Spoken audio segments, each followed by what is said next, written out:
Hello everyone, जय हिंद। आज हम लोग पढ़ने वाले हैं भारतीय संविधान के भाग और हम इसे इतने बेहतर तरीके से पढ़ेंगे, इतने बेहतर तरीके से समझेंगे कि आपको कभी भी भारतीय संविधान के भाग भूलेगा नहीं। आप यकीन मानिए और वीडियो को पूरा लास्ट तक जरूर देखिएगा। इसे हम किसी ट्रिक से नहीं पढ़ेंगे बल्कि एक समझ से पढ़ेंगे, एक भाव से पढ़ेंगे कि वो समझ ऐसी होगी कि आपके दिमाग में एक बार बैठ जाने के बाद वो दोबारा कहीं जाने वाली नहीं है। तो चलिए शुरू करते हैं। यहाँ पर हम क्या पढ़ने वाले हैं? भारतीय संविधान के भाग। देखिए पहला भाग देखते हैं। तो पहला भाग है भाग 1। संविधान का पहला भाग कौन सा है? भाग 1। और इसमें वर्णन है संघ और उसके राज्य क्षेत्र का, ठीक है।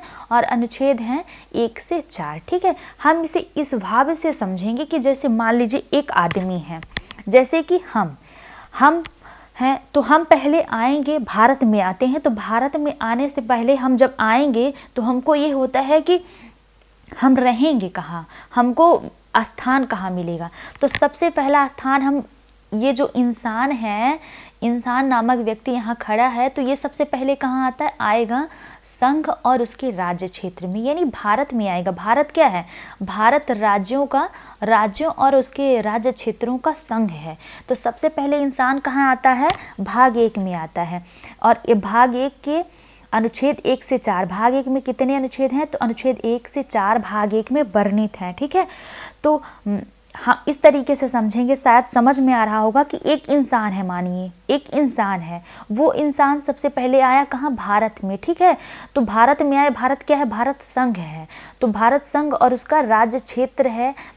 तो संघ का वर्णन किसमें है? संविधान के भाग 1 में है। संविधान के भाग 1 में संघ और उसके राज्य क्षेत्रों का वर्णन है, यानी भारत के कितने राज्य होंगे और उन राज्यों की सीमाएं क्या होंगी या उनका क्या नाम होगा, ये सब वर्णन किसमें है? संविधान के भाग 1 में और अनुच्छेद 1 से 4 में है, ठीक है।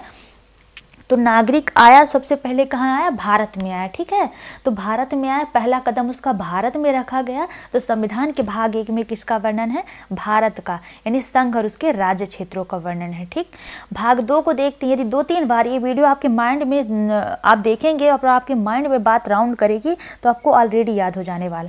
दूसरा है भाग 2। तो जब नागरिक आया, भारत में रुक गया, भारत में रहने लगा, ठीक है। अब भारत में रुका तो वो सोचेगा कि हम तो भारत में आ गए, लेकिन हमारी पहचान क्या है कि हम भारत में हैं। और क्या पता कि आज हम भारत में हैं और कल कोई हमको भगा दे या हमको कोई यहाँ से निकाल दे, हमारी ज़मीन हड़प ले। तो भारत में आने से पहले सिक्योरली कि हाँ हम भारत में हैं, भारत में रहते हैं, तो इसके लिए क्या चाहिए? नागरिकता। तो क्या मिलेगी? नागरिकता। भाग 2 में क्या हुआ? नागरिकता। और नागरिकता का वर्णन अनुच्छेद 5 से 11 में। किसमें वर्णन है? अनुच्छेद 5 से 11 में वर्णन है नागरिकता का। यानी सबसे पहले नागरिक आया, वो इंसान आया यहाँ, तो आया तो कहाँ आया? भारत में आया, है ना, भारत में। तो भारत क्या है? भारत संघ और राज्य क्षेत्रों का एक संघ है। भारत जो है तो संघ है, राज्यों और केंद्र शासित प्रदेशों का संघ हुआ भारत। तो वो नागरिक रुका भारत में। अब भारत में आया तो वो सोचता है कि हमारा प्रमाण क्या है? तो वो मांगेगा नागरिकता। तो दूसरा कदम किस में गया? नागरिकता में गया। तो भाग 2 में किसका वर्णन है? नागरिकता का वर्णन है। तो अनुच्छेद 5 से 11 में नागरिकता का वर्णन है, ठीक है। अब भारत का नागरिक तो ये इंसान बन गया, जो ये इंसान है तो ये तो आया, भारत का नागरिक बन गया, लेकिन सोचता है कि हम तो नागरिक हो गए, लेकिन हमारा अधिकार क्या है कि हाँ हम नागरिक हैं। और क्या पता कि हम नागरिक तो हैं, लेकिन कल कोई हमारी ज़मीनें हमसे हड़प ले या हमको कल कोई किसी स्कूल में एडमिशन ना दे। तो इसके लिए क्या हुआ कि हमको अधिकार चाहिए कि हमारा क्या अधिकार है। तो ये जब नागरिक जो इंसान था ये भारत में आया तो रुका, और भारत में आया तो भाग 1 में भारत पहला स्टेप गया इसका भारत में। तो भाग 1 में वर्णन हो गया भारत संघ और राज्य क्षेत्रों का, और भाग दूसरा कदम उसने रखा कि हमको नागरिकता चाहिए। तो भाग 2 में क्या हुआ? नागरिकता। और तीसरा कदम वो रखता है ये नागरिक कि अब हमको नागरिकता तो मिल गई, तो हमारे अधिकार क्या है? तो मौलिक अधिकार। तीसरा कदम उसका कहाँ गया? मौलिक अधिकार में गया। तो भाग 3 में किसका वर्णन है? भाग 3 में वर्णन है मौलिक अधिकार का, ठीक है। और मौलिक अधिकार कितने अनुच्छेद में है? तो अनुच्छेद 12 से 35 तक मौलिक अधिकारों का वर्णन है ना। यानी संविधान के भाग 1 में भारत का वर्णन है, भारत संघ और राज्य क्षेत्रों का वर्णन है। उसमें अनुच्छेद हैं 1 से 4। दूसरे भाग में वर्णन है नागरिकता का और 5 से 11 तक अनुच्छेद उसमें शामिल हैं। तीसरे भाग में वर्णन है मौलिक अधिकार का, उसमें अनुच्छेद 12 से 35 तक अनुच्छेद शामिल हैं। ठीक है, अगला हम देखते हैं कि अब हमने तो मौलिक अधिकार भी दे दिया, अब उसको अधिकार तो मिल गया, तो भारत, पहले ही हम बता रहे हैं कि भारत जो है तो राज्य और केंद्र शासित प्रदेशों का संघ है, इनमें बटा हुआ है। यानी भारत जो अखंड भारत है उसका कुछ हिस्सा राज्यों में बटा है और कुछ हिस्सा केंद्र शासित प्रदेशों में बटा है। ठीक है, अब जैसे मान लीजिए वो इंसान आया तो राज्य में रुका हुआ है, कहाँ रुका हुआ है, राज्य में रुका हुआ है ये इंसान, है ना। तो अब सोचेगा कि हम पहले स्थान में मिला हमको भारत, दूसरा हमने भारत से मांगी नागरिकता, तीसरा हमने मांगा मौलिक अधिकार। अब इतना तो हमको मिल गया, लेकिन क्या पता, इतना तो हमको भारत संघ ने दे दिया, लेकिन क्या पता कि हमको जो राज्य है वो हमको सेवाएं ना दे, वो हमारे कल्याण के लिए कार्य ना करे। तो वो मांगता है राज्य से। जब वो ये मौलिक अधिकार पा गया और अपना स्थान भी देख रहा है कि मतलब मैं राज्य में हूँ, तो मांगता है राज्यों से। तो भाग 4 में किसका वर्णन है? भाग 4 में वर्णन है राज्य के नीति निदेशक तथ्यों का वर्णन है, और अनुच्छेद है 36 से 51 तक, है ना। अनुच्छेद 36 से 51 तक राज्य के नीति निदेशक तथ्यों का वर्णन है। इसे हम कहाँ से लिया है संविधान में? तो आयरलैंड से लिया है। हम और वैसे एक्स्ट्रा डिटेल नहीं ऐड करेंगे, क्योंकि हमको एक अच्छी समझ भारत के संविधान के भाग की अपने दिमाग में बिठानी है। यदि हमारी ये बैठ जाएगा तो फिर हम ऑलरेडी अलग खंड से कि कौन किधर से आया क्या है वो सब अपने से बता पाएंगे, अपने से रट पाएंगे, समझ पाएंगे, है ना। तो जब नागरिक आया तो उसका चौथा कदम गया कि ये जो हम राज्य में रह रहे हैं, भारत ने तो हमको सब दे दिया, लेकिन भारत ने हमको सब दिया, लेकिन ये जो खंड रूपी स्थान में हमको निवास दिया है, तो ये क्या पता कि राज्य हमको सेवाएं ना दे, हमारे हित में कार्य ना करे जो सरकारें हैं। तो उसने मांगने लगा राज्य से भी कि आप भी हमको मतलब सही बताओ, नीति निदेशक, हमारे नीति के हिसाब से निदेशक तत्व बताओ। तो भाग 4 हुआ राज्य के नीति निदेशक तत्वों में, और इसका वर्णन है अनुच्छेद 36 से 51 तक। ठीक है, अब अगला है भाग 4A। 4A ये कहीं कहीं आपको हिंदी में लिखा मिलेगा भाग 4 का। ठीक है, तो ये एक ही चीज़ है। ठीक, तो भाग 4, अब भाग 4 का में देखते हैं। तो अब भारत ने भी मौलिक अधिकार भी दिया, नागरिकता भी दी, राज्य ने निदेशक तत्व भी दे दिया, भारत ने भी रहने के लिए स्थान दे दिया। अब भारत और राज्य ये दोनों मिलकर अपेक्षा करेंगे कि इस नागरिक का कर्तव्य क्या होना चाहिए। हमने तो सब दे दिया, लेकिन इसका क्या होना चाहिए? तो भाग 4 का में है मौलिक कर्तव्य। ठीक है, अब राज्य ने हमको निदेशक तत्व देने के बाद हमसे मौलिक कर्तव्य मांगने लगा कि भाई हम तो आपको इतना दे रहे हैं, तो आप हमारे झंडे का सम्मान ना करो, आप हमारे राष्ट्रपति का सम्मान ना करो, हमारे मुख्यमंत्री जी का सम्मान ना करो, है ना। तो भाग 4 का में हुआ मौलिक कर्तव्य। किसका वर्णन है? भाग 4 का में मौलिक कर्तव्य का वर्णन है। ये अलग से जोड़ा गया है, मूल संविधान में नहीं था, स्वर्ण सिंह समिति की सिफारिश में मौलिक कर्तव्यों को जोड़ा गया था। तो अनुच्छेद 51 का में वर्णन है मौलिक कर्तव्य का। अब मौलिक कर्तव्य भी मिल गया हमको। अब हमारी बारी, अभी तक तो भारत की बारी थी, तो भारत ने हमको बता दिया, दे दिया। जैसे हम इंसान थे, एक बार फिर से रिवीजन करते हैं। ये इंसान है, इसने आया, कहाँ आया? भारत में आया। सबसे पहले कहाँ मिला? ये भारत में। ये इंसान खड़ा हुआ भारत में। तो भारत भाग 1 में वर्णन हो गया, भारत के संघ और राज्य क्षेत्रों का। ठीक है, अब इसने भारत पे खड़े होकर मांगी इस भारत से नागरिकता। तो भाग 2 में क्या हुआ? नागरिकता। भाग 2 में नागरिकता देने के बाद इसने मांगना शुरू किया कि मौलिक अधिकार चाहिए। तो भाग 3 ने दिया मौलिक अधिकार, है ना। भाग 3 में मिल गया मौलिक अधिकार। अब भाग 4 में मिला इसको नीति निदेशक तत्व। इसने मौलिक अधिकार पाने के बाद राज्य से भी मांगने लगा कि आप भी हमें दो, है ना। तो इसमें मिला, भाग 4 में आपको मिला, 1 में मिला भारत, 2 में मिली नागरिकता, 3 में मिला मौलिक अधिकार, और भाग 4 में मिला नीति निदेशक तत्व। नीति निदेशक तत्व, अब नीति निदेशक तत्व देते ही राज्य ने मांगने लगा इससे मौलिक कर्तव्य इसके। तो 4 का में हुआ मौलिक कर्तव्य। अब मौलिक कर्तव्य के बाद जब मौलिक कर्तव्य दे दिया राज्य ने, तो अब हमारा कर्तव्य बनता है कि अब हम देखें कि ये जो लोग हैं, जो राज्य है या जो केंद्र है, भारत है, तो इसका क्या कहाँ है। तो हम सबसे पहले देखते हैं कि संघ सरकार है ना, यानी जो भारत है ये क्या है, हम सबसे पहले देखते हैं। भारत जैसे डिवाइड है कि संघ सरकार में और राज्य सरकार में डिवाइड है, यानी वो दो भागों में इसके डिवाइडेशन है। तो संघ क्या है, जैसे भारत हम आए तो हम भारत के हम नागरिक तो बने, तो नागरिकता हमको कहाँ से मिली, राष्ट्रपति हैं, प्रधानमंत्री हैं, मंत्रिमंडल है, उपराष्ट्रपति हैं। तो भाग 5 में किसका वर्णन है, संघ सरकार का। भाग 5 में किसका वर्णन है, संघ सरकार का वर्णन है। अनुच्छेद 52 से 151 तक इसका वर्णन ही भारतीय संविधान का सबसे बड़ा भाग है। ये सबसे बड़ा भाग है, बड़ा भाग है किसका, भारतीय संविधान का। ठीक है, इसमें अनुच्छेद 52 से 151 तक अनुच्छेदों का वर्णन है। ठीक है, तो जब नागरिक को मौलिक कर्तव्य दे दिया गया, और मौलिक कर्तव्य के बाद नागरिक का फर्ज होता है कि सबसे पहले वो जाने कि संघ सरकार, यानी संघ सरकार कौन है, राष्ट्रपति कौन होते हैं, उपराष्ट्रपति कौन होते हैं, मंत्रिमंडल क्या होता है, हमारी सरकार ये जो इतना हमको मिला, नागरिकता मिली, मौलिक अधिकार मिले, नीति निर्देशक तत्व मिले, ये सब कहाँ से मिले, ये सब क्या है। अब नागरिक का कर्तव्य स्टार्ट है। तो भाग 4 में हुआ संघ सरकार, भाग 5 में होता है राज्य सरकार, है ना, यानी जिस राज्य ने हमको नीति निर्देशक तत्व दिया है तो उस राज्य सरकार का वर्णन कहाँ है, संविधान के भाग 6 में वर्णन है। कहाँ वर्णन है, तो भाग 6 में राज्य सरकारों का वर्णन है, अनुच्छेद 152 में। ठीक है, राज्य सरकार में जैसे मुख्यमंत्री हुए और उपराज्यपाल हुए, और ये संसद नहीं, हाँ, संसद सदस्य हैं, और ये विधायक हुए।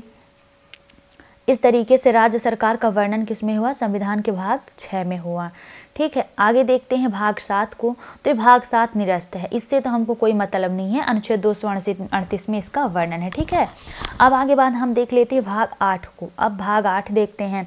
भाग 8 संघ राज्य क्षेत्र, यानी जो केंद्र शासित प्रदेश हैं उसका वर्णन है भाग 8 में। ठीक है, जब हमको मौलिक कर्तव्य मिला तो सबसे पहले मौलिक कर्तव्य हमको किस में मिला, 4 काम में मौलिक कर्तव्य मिला। ठीक है, तो मौलिक कर्तव्य में हमको जब चार काम में हमको मिला मौलिक कर्तव्य, तब हम मौलिक कर्तव्य के बाद देखने चले तो सबसे पहले क्या देखे, भाग 5 को देखे, संघ सरकार। भाग 6 को देखे तो राज्य सरकार। भाग 7 को देखे तो वो निरस्त निकला। भाग 8 को देखे तो उसमें केंद्र शासित प्रदेश मिले, है ना, केंद्र शासित प्रदेश आगे आप लोग नोट कर लेंगे, है ना। तो भाग 8 में है संघ राज्य क्षेत्र यानी केंद्र शासित प्रदेश, इसका वर्णन है 239 से 242 तक। आशा है कितना आपके समझ में आ गया। हाँ, अगला देखते हैं भाग 8 के बाद भाग 9। भाग क्या है, 9। ठीक है, अब हम संघ सरकार भी देख लिए, राज्य सरकार भी देख लिए, केंद्र शासित प्रदेश भी देख लिए। अब हमको इस गांव में रहना है जहां हमको स्थान मिला है, तो हमको हॉस्पिटल की भी ज़रूरत होगी, हमको अनाज भी मिलना चाहिए, राशन की भी ज़रूरत होगी, है ना, और हमारे यहाँ नल है, पानी की सुविधा होनी चाहिए, हर चीज़ों की सुविधा के लिए। और हमारे पास जो सुविधा नहीं उसको मांगने के लिए तो सबसे पहले हमको डायरेक्ट प्रधानमंत्री से तो मुलाकात होगी नहीं, तो कहाँ जाना पड़ेगा, पंचायत में, है ना। तो भाग 9 में भाग 9 में किसका वर्णन है, तो पंचायत का वर्णन है। भाग 9 में पंचायत का वर्णन है, और इसमें अनुच्छेद 243 से 243 आड़ा तक, यानी ये उपखंड है, आड़ा जो कहा जा रहा है ये उपखंड है, उसमें शामिल है। तो अनुच्छेद 243 से 243 आड़ा तक पंचायतों का वर्णन है, किसमें, भाग 9 में वर्णन है। ठीक है, भाग 9 का में नगर पालिका का वर्णन है ना, यानी हम पंचायत में रह रहे हैं, गांव में रह रहे हैं, ठीक है ना, तो जो हमारी बाजार होगी वो क्या होगी, नगर पालिका होगी, ठीक है ना, क्योंकि बाजारें नगर पालिका में आती हैं, वो शहर की कैटेगरी में जाती हैं, वहाँ थोड़ी एक्स्ट्रा सुविधाएं होती हैं गांव से। तो भाग 9 का में हुआ नगर पालिका का वर्णन है 243 से 243 छः तक, ठीक है।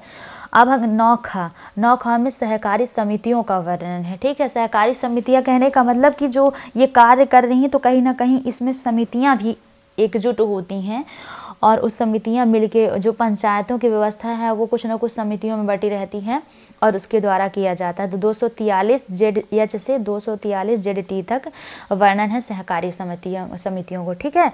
यानी हम तो राज्य सरकार देख लिए, संघ सरकार पहले देखे, 5 में, भाग 4 में तो हमको कर्तव्य ही मिला, भाग 4 का में, ठीक है। तो भाग 4 का में जब हमको मौलिक कर्तव्य मिला तो हम भाग 5 में गए, संघ सरकार को देखे कि क्या इसकी व्यवस्था है, क्या कैसे है। भाग 6 में आए तो राज्य सरकार देखी, भाग 7 में आए तो भाग 7 निरस्त था, भाग 8 में आए तो हमने देखा केंद्र शासित प्रदेशों की, भाग 9 में आए तो हमारी पंचायत मिली, है ना, तो पंचायत देखे, ठीक। और जो भाग 9 का है इसमें हमने नगर पालिका देखी, भाग 9 का में सहकारी समितियां देखें, ठीक है। अब हम अगला देखते हैं भाग 10। ये कौन सा है? ये है भाग 10, ठीक है। भाग 10 में है अनुसूचित और जनजाति क्षेत्र, इसका वर्णन है अनुच्छेद 244 से 244 का तक, ठीक है। अब हम उधर तो देख लिए पंचायत वगैरह, ठीक है। तो हमारे पास में ही कुछ पड़ोसी जंगल है, पड़ोस में ही जंगल है, ठीक है। और उस जंगल में कुछ ट्राइबल यानी जनजाति लोग रहते हैं जो कि जंगल से प्रेम करते हैं, ठीक है। जो जनजाति लोग होते हैं वो लोग जंगल से बहुत प्रेम करते हैं। वो वहाँ के फूलों को खा करके अपने पेट का भरण पोषण करते हैं, वहाँ की जड़ों को, छालों को पहन करके अपना तन ढकते हैं और उसको भी बेहद पसंद करते हैं, ठीक है। तो हमारे पड़ोस का जो एरिया है तो वहाँ के लोग कैसे हैं? तो वो हैं अनुसूचित और जनजाति क्षेत्र, ठीक है। यानी वो अनुसूचित और जनजाति क्षेत्र में आते हैं, ठीक है। तो हमने पंचायत देखी, नगर पालिका देखी। पंचायत में देखा तो अपने गांव की पंचायतों का वर्णन हुआ, और नगर पालिका में देखी तो थोड़ा शहरीकृत मिला, सहकारी समितियां भी वहीं शामिल थीं। और हमने थोड़ी जंगल की ओर देखा तो जैसे जंगल में कुछ निम्न कास्ट के लोग रहते हैं, हम लोग कहते हैं कोल हैं, वो प्रजापति हैं, मटके बनाते हैं, ठीक है। वो जंगलों में ही रह के मटके बना रहे हैं, ठीक। कोई लकड़ी का बेहतर सामान बना रहा है, तो वो कौन हुए? वो सब हैं अनुसूचित जनजाति क्षेत्र में रहते हैं, ठीक है। तो ये भाग 10 में किसका वर्णन है? अनुसूचित और जनजाति क्षेत्र का, और अनुच्छेद है 244 से 244 का तक, ठीक। अब हम सब देख लिए, अब तो सब, अब कहीं का एरिया छूटा नहीं, ठीक। अब हमको इनसे संबंध कैसे बना के रखना है, ठीक है। यानी जैसे मान लीजिए हम पढ़ लिख के बहुत बड़े एजुकेटेड हो गए, कुछ कलेक्टर हैं या कुछ आप देखते चलिए कि कोई बहुत ही बड़े लेवल का है तो विधायक से वो मुख्यमंत्री पद के लिए प्रमोशित होता है, ठीक है। तो संघ और राज्यों के बीच हमारे संबंध क्या होने चाहिए? जैसे हम राज्यों में रहते हैं, कुछ लोग केंद्र शासित प्रदेशों में भी रहते हैं, तो उनसे हमारे संबंध क्या होने चाहिए? तो भाग 11 में हमको संबंध बताया गया है कि आपका संबंध कैसा होना चाहिए। अनुच्छेद 245 से 263 तक उसका वर्णन है, संघ और राज्यों के बीच संबंध का वर्णन है, ठीक। आशा है कितना तो क्लियर हुआ होगा आप लोगों का। तो भाग 11 में किसका? संघ और राज्यों के बीच संबंध देख लिए। भाग 12 देखते हैं, तो भाग 12 में हमको वित्त से संबंधित, वित्त, संपत्ति, संविदाएं, वाद विवाद, जैसे अभी भी हम देख रहे हैं कि कुछ राज्यों के बीच नदी जल विवाद चल रहा है, कुछ राज्यों के बीच भाषा के कारण विवाद चल रहा है कि ये क्षेत्र हमारा है ना। तो वित्त के लिए, कुछ धन बंटवारे के लिए, संपत्ति के लिए, संविदाएं के लिए, ये जो वाद विवाद हैं आपस में, तो इनका वर्णन है भाग 12 में। किसमें वर्णन है? भाग 12 में इनका वर्णन है, ठीक है। भाग 11 में हमको बताया गया कि हमारे राज्यों के बीच संबंध कैसे होने चाहिए, राज्य और संघ राज्य क्षेत्र के बीच संबंध कैसे होने चाहिए। भाग 12 में उसने संबंधों को वित्त, संपत्ति, संविदाएं, वाद विवाद सब ब्यौरा करके बताया। भाग 13 में भी उसने यही बताया कि भारत के जो राज्य क्षेत्र के भीतर की बात है, वहाँ व्यापार कैसा होना चाहिए, वाणिज्य एवं समागम, इन सब के बारे में बताया गया। इसका वर्णन है अनुच्छेद 301 से 307 तक। ये इतना डिफिकल्ट नहीं है, आशा है कि समझ में आया हुआ होगा आप लोगों को। अगला है भाग 14, है ना। हमने यहाँ तक कितने भागों को देखा? भाग 13 को देखा, ठीक। भाग 13 में व्यापार वाणिज्य के बीच हम कैसा व्यवहार रखेंगे अपना। फिर भाग 14 में है संघ और राज्यों के अधीन सेवाएं, है ना। यानी किसकी सेवाएं, कितनी सेवाएं किसके अधीन होगी, इसका वर्णन हुआ भाग 14 में। भाग 14 का में अधिकरण का वर्णन हुआ। संघ और राज्यों के अधीन सेवाओं का अनुच्छेद 308 से 323 में वर्णन है, और अधिकरण का वर्णन है 323 का से 323 खा तक। अगला है निर्वाचन, है ना। अब हम तो इतना सब देख लिए, उसके बाद भाग जो 15 है, उसमें हमको बताया गया कि निर्वाचन क्या होता है ना, यानी हमको निर्वाचन जानना है, अपने से जानना है कि जैसे राष्ट्रपति कैसे बनते हैं, मुख्यमंत्री कैसे बनते हैं, राज्यपाल क्या कैसे बनते हैं, तो इन सब के निर्वाचन किस तरीके से होता है। तो अनुच्छेद 324 से 329 का तक निर्वाचन क्षेत्र का वर्णन है भाग 15 में। और भाग 16 में है कुछ वर्गों से संबंधित विशेष प्रावधान, अनुच्छेद 330 से 342 तक, ठीक है। यानी भाग 15 में क्या है, भाग 16 में क्या है, तो भाग 16 में है कुछ वर्गों से संबंधित विशेष प्रावधान, जैसे कि अनुसूचित जाति के लिए, पिछड़ा वर्ग के लिए कुछ न कुछ विशेष व्यवस्थाएं हैं, ठीक है। और ये सामान्य वर्गों के लिए, तो आर्थिक रूप से पिछड़े वर्गों के लिए कुछ व्यवस्थाएं हैं लागू की गई हैं, और कुछ राज्यों के लिए भी विशेष प्रावधान है। तो ये कुछ वर्गों की, यहाँ वर्गों की बात की जा रही है ना, यानी जैसे ST SC OBC, इन सब के लिए, ST SC OBC सामान्य वर्ग के आर्थिक पिछड़े लोगों के लिए, तो भाग 330 से 342 तक अनुच्छेद में इसका वर्णन है। तो भाग 16 में किसका वर्णन है, यानी हमारे ही बीच में कुछ लोग यदि रह रहे हैं तो उनके लिए विशेष प्रावधान कुछ ऐसा। अगला है भाग 17। कौन सा है ये भाग है ये 17। अब हमको सब जानने के बाद ये जानना जरूरी है कि हमारी भाषा क्या होगी, है ना। तो हमारी भाषा है हिंदी, राजभाषा क्या होगी, और हमको किस भाषा में बात करना है, या हमको जब कोई कागज़ लेके जाना है या स्कूल ही जाना है तो उसमें हमको किस भाषा में बात करना है। गांव में तो चलिए हम अपनी बघेली भाषा में कुछ भी कह रहे हैं, लेकिन हमको जो स्कूली लैंग्वेज में है उसमें हमको क्या बोलना है। तो 343 से 351 तक किसका वर्णन है, राजभाषा का वर्णन है। किसका वर्णन है, राजभाषा, यानी हमारी भाषा क्या होगी। भाग 17 में हमको बताया जा रहा है कि हमारी भाषा क्या होगी। भाग 18 में आपात उपबंध। अब देखिए हमने तो अब सब कुछ बता दिया गया है ना, उस इंसान को सब कुछ बता दिया गया। अब उस इंसान के यदि समझ में कहीं नहीं आया और उसने आतंक फैलाया, उपद्रव किया, तो इसके लिए वो और उसके साथ 10 आदमी और हो जाएं और ये सब उपद्रव करें, या कहीं हमारी संसद व्यवस्था में भंगता करे, जैसे कि अभी एक केस आया था 13 दिसंबर को, है ना, तो लोग उसमें कूद गए थे। तो इन सब चीज़ों के लिए तो ये परिस्थिति कंट्रोल नहीं होगी यदि, तो राष्ट्रपति जो हमारा भारत है, जो संघ है, वो हमारे पर आपातकाल लगा देगी। वो डायरेक्ट मतलब पुलिस प्रशासन के हाथ में अपने से होते हुए पुलिस प्रशासन पूरी इमरजेंसी लागू कर देगा, है ना। तो हमारा निकलना मुश्किल होगा कि हम 10 लोग के साथ निकल नहीं सकते, मार्केट भी समय समय पर खुलेगी, है ना, शाम को नहीं निकल सकते, ये सब चीज़ें लागू कर देगा, ठीक है। तो आपात उपबंध की व्यवस्था किसमें है, भाग 18 में। किसमें है, भाग 18 में, कि यदि जितना ऊपर दिया जा रहा है यदि हम उनमें नहीं माने तो हमारे साथ फिर ऐसा भी कर दिया जाएगा, ठीक। तो भाग 18 में और अनुच्छेद 352 से 360 तक के 360 तक आपातकाल का वर्णन है। आपातकाल 3 प्रकार के होते हैं। एक होता है राष्ट्रीय आपातकाल, ठीक। एक होता है राष्ट्रपति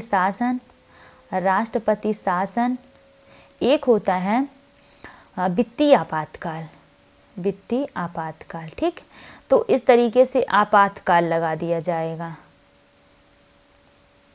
आप लोग आगे नोट कर लेंगे। अगला देखते हैं, अगला है प्रकीर्ण अनुच्छेद 361 से 367 तक वर्णन है। ये इतना इंपॉर्टेंट नहीं है, आप लोग ध्यान रखिएगा प्रकीर्ण शब्द का वर्णन। और संविधान के भाग 20 में वर्णन है संविधान संशोधन का। किसका, जैसे मान लीजिए कहीं भी कोई व्यवस्था सही नहीं चल रही है, कोई गलत कानून भी आ गया, तो उसमें संशोधन की जो प्रक्रिया होगी तो अनुच्छेद 368 में होगी, ठीक है। संविधान के भाग 20 में। संविधान का भाग 21 में अस्थायी, संक्रमणशील और विशेष उपबंध हैं, ठीक है, यानी ये मतलब कोई विशेष स्थान के लिए ऐसा है। और भाग 22 में है संक्षिप्त नाम, प्रारंभ, हिंदी में प्राधिकृत पाठ और निरसन। ये इतना इंपॉर्टेंट नहीं है। अनुच्छेद 393 से 395 तक भाग 22 का वर्णन है। भाग 21 का वर्णन है अनुच्छेद 369 से 392 तक। देखिए हम आज भी डाउट में रहते हैं कि वर्तमान में संविधान में कितने भाग हैं, तो भाग उतने ही हैं। संविधान में भाग कितने, भाग 22 ही हैं। और अनुच्छेद की बात करें तो अनुच्छेद भी 395 ही हैं। आज भी अनुच्छेद 395 ही हैं। जो कहीं आपको 400, कहीं 450, कहीं 490, 465 जो भी लिखने को सुनने को मिलता है, तो वो केवल उपबंध जोड़े गए हैं, वो भाग नहीं जोड़े गए हैं। उपभाग जोड़े गए हैं, उप अनुच्छेद जोड़ेंगे। जैसे भाग 22 हमने पढ़ा अनुच्छेद, जैसे 9 का 9 खा पढ़ लिया, 14 का पढ़ लिया, इस तरीके से, ठीक है। तो वर्तमान में भी संविधान में 22 भाग हैं और अनुच्छेद 395 ही हैं, ठीक है। अब एक बार देख लेते हैं कि रिवीजन में कि रियल में याद हुआ कि नहीं याद हुआ आप लोगों को, एक बार देख लेते हैं।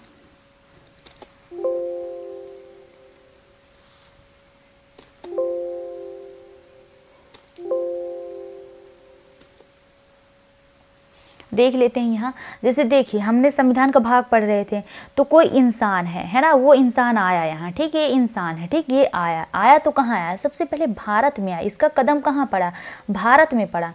तो भाग 1 में किसका वर्णन हुआ, ये भाग होंगे यहाँ, ठीक है, ये भाग है और ये इंसान है, ठीक। या फिर नीचे लिखते हैं, ये इंसान है, ठीक, ये इंसान है, और यहाँ हम लिखेंगे भाग, ठीक, ये इंसान है, ठीक, और ये आया, तो ये आया तो कहाँ आया, सबसे पहले भारत में आया, ठीक। तो भाग 1 में किसका वर्णन हुआ, भारत का वर्णन हुआ, ठीक है, सबसे पहले हुआ है भारत में, ठीक। भाग 2 में भारत में आया तो वो ये मांगने लगा नागरिकता, ठीक है। भाग 2 में क्या होगा, ये जो आदमी है, जो इंसान है, तो आया पहले कहाँ, भारत में आया, पहला कदम इसका पड़ा भारत में। तो भाग 1 में हुआ भारत, यानी भारत संघ राज्य क्षेत्रों का वर्णन, ठीक। फिर भाग 2, ये जैसे ही आया भारत में तो ये मांगने लगा नागरिकता, क्या मांगने लगा, नागरिकता। तो भाग 2 में किसका वर्णन हुआ, नागरिकता का, ठीक। इसको नागरिकता मिल गई तो फिर मांगने लगा ये मौलिक अधिकार, ये तीसरा कदम रखता है मौलिक अधिकार पे। तो फिर भाग 3 में किसका वर्णन हुआ, मौलिक अधिकार का, ठीक है। भाग 3 में किसका वर्णन हुआ, मौलिक अधिकार का, ठीक। मौलिक अधिकार मिलने के बाद इसने मांगना चालू कर दिया राज्य के नीति निदेशक तत्व, है ना। क्या मांगना चालू कर दिया कि हम राज्य में रह रहे हैं, राज्य भी हमको कुछ दे। तो राज्य के नीति निदेशक तत्व, आप लोग पूरा लिखेंगे क्योंकि हमारे में स्पेस नहीं हो पाएगा इतना, तो हम संक्षिप्त में लिख रहे हैं, ठीक। तो भाग 4 में किसका वर्णन हुआ, राज्य के नीति निदेशक तत्वों का, ठीक। अब नीति निदेशक तत्व देते ही इसने राज्य ने मौलिक अधिकार बोलने लगा कि तुम्हारा भाई क्या अधिकार होगा। तो 4 का में वर्णन हुआ मौलिक कर्तव्य का, सॉरी हम बोलने में गड़बड़ कर जा रहे हैं, तो मौलिक कर्तव्य, ठीक। राज्य ने मौलिक अधिकार देते ही मौलिक कर्तव्य मांगने लगा, ठीक। जो राज्य है वो राज्य जो है तो नीति निदेशक तत्व देते ही मौलिक अधिकार मांगने लगा, ठीक। तो बार बार माइंड से वही निकल जा रहा है, आप लोग इग्नोर करिएगा, मौलिक कर्तव्य मांगने लगा। तो 4 का में किसका वर्णन हुआ, मौलिक कर्तव्य का वर्णन हुआ, ठीक। अब मौलिक कर्तव्य देते ही इसने शुरू किया तो इसका कर्तव्य बना, तो ये सबसे पहले देखने चला कि संघ सरकार क्या होती है। तो भाग 5 में इसने अगला कदम संघ सरकार पे रखा कि क्या होती है संघ सरकार। तो भाग 5 में संघ सरकार, भाग 6 में आई राज्य सरकार। संघ को देखने के बाद इसने राज्य सरकार को देखने चला, तो भाग 6 में आई राज्य सरकार, ठीक। अब राज्य सरकार को देखने गया, अब देखने के बाद भाग 7 देखा तो भाग 7 निरस्त रहा, ठीक। भाग 8 में दौड़ा, 7 निरस्त हैं, ठीक। अब 8वां कदम इसने इंसान ने रखा, 8वां कदम रखा केंद्र शासित प्रदेशों पे। तो भाग 8 में हुए केंद्र शासित प्रदेश, आप लोग पूरा लिखिएगा। भाग 8 में हुए केंद्र शासित प्रदेश। अब इनको देखने के बाद इसने सोचा कि हमने बाहर का तो पूरा देख लिया, अब अपने इधर गांव का अंदर का देखते हैं। तो उसके बाद इसने देखा भाग 9, ठीक है। केंद्र शासित प्रदेश को देख के आया तो ये देखने चला पंचायत थी भाग 9 में, ठीक। पंचायत के बाद इसने देखा नगर पालिका, तो नगर पालिका 9 का में वर्णित थी। इसके बाद इसने देखा सहकारी समिति, तो सहकारी समिति वर्णित थी 9 खा में। और 9 खा के बाद फिर इसने क्या किया, इसने देखा कि ये जो अनुसूचित क्षेत्र है ये क्या होते हैं। तो अनुसूचित जनजाति क्षेत्र जो भी है इनको देखने चला, तो इनका वर्णन हुआ 10 में। भाग 10 में, ठीक, अनुसूचित और जनजाति क्षेत्रों का, ठीक।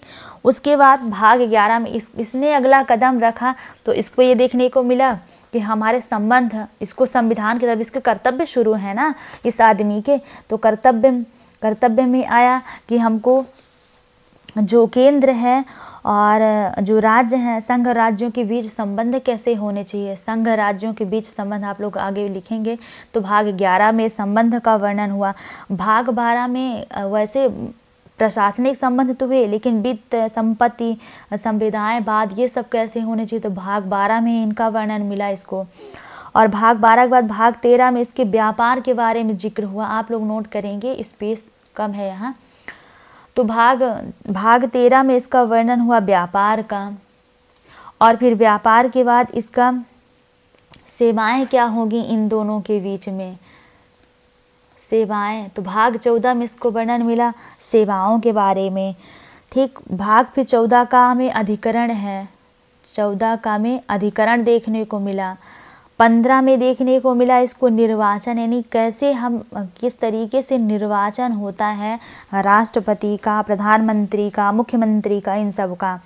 उसके बाद इसने देखा कि भाग 16 को देखा कि कुछ वर्गों के लिए, यानी वहीं यदि ओबीसी हैं, एसटी हैं, एसटी एससी हैं, अनुसूचित क्षेत्र के, इनको कुछ विशेष प्रबंध इसको देखने को मिला भाग 16 में, ठीक। और फिर भाग 16 के बाद भाग 17 में इसको बताया गया कि आपकी भाषा क्या होगी, तो इसने देखा कि हमारी भाषा क्या है भाग 17 में।